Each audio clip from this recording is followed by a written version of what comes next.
The small town of Black Hollow was surrounded by dense woods, but there was one path no one dared to take. It wasn't marked on any map, and the locals had named it the Forgotten Path. It wasn't overgrown or hidden. It was there, clear as day, with a dirt trail winding through the trees. But every person who had wandered down that path was never seen again. For years, it was whispered about in hushed tones, there for the bravest teenagers, a cautionary tale for newcomers. The townspeople would swear that on certain nights, faint, eerie humming could be heard coming from the woods, growing louder if you stood near the trail's entrance. Claire, a skeptical journalist, had just moved to Black Hollow after a messy breakup. Looking to distract herself, she became fascinated by the legend of the Forgotten Path. She didn't believe in the supernatural, but she'd heard enough locals spin tales about it to know there was a story worth investigating. She packed a flashlight, a notebook, and a camera one chilly evening and set out to uncover the truth. The moment Claire reached the entrance to the path, she felt uneasy. The air was heavy and still.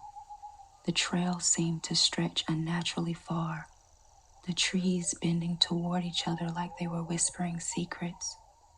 She stood there, hesitating, when a sound broke the silence.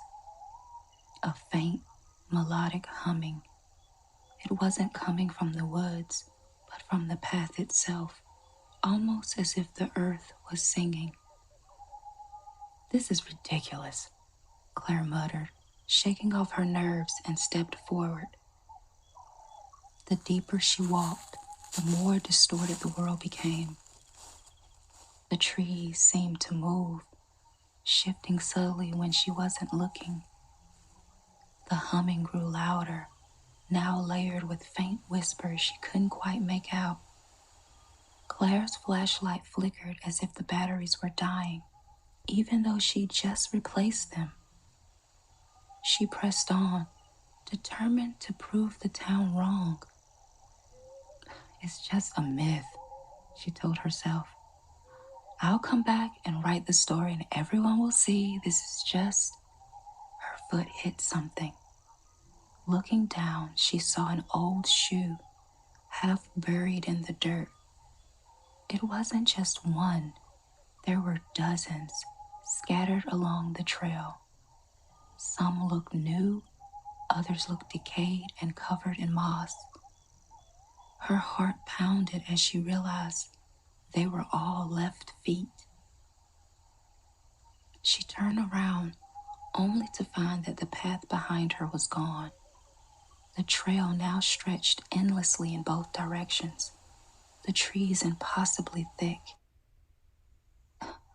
"Hello?" she called out, her voice trembling. The humming stopped. Claire spun around, and there it was, a figure at the edge of her flashlight's beam. It stood completely still, unnervingly tall, its shadow stretching unnaturally across the forest floor. Its face, or lack thereof, was the worst part. Where there should have been eyes, a nose, a mouth, there was only smooth, pale skin. The figure didn't move, but she heard the whispers again, louder now, coming from every direction.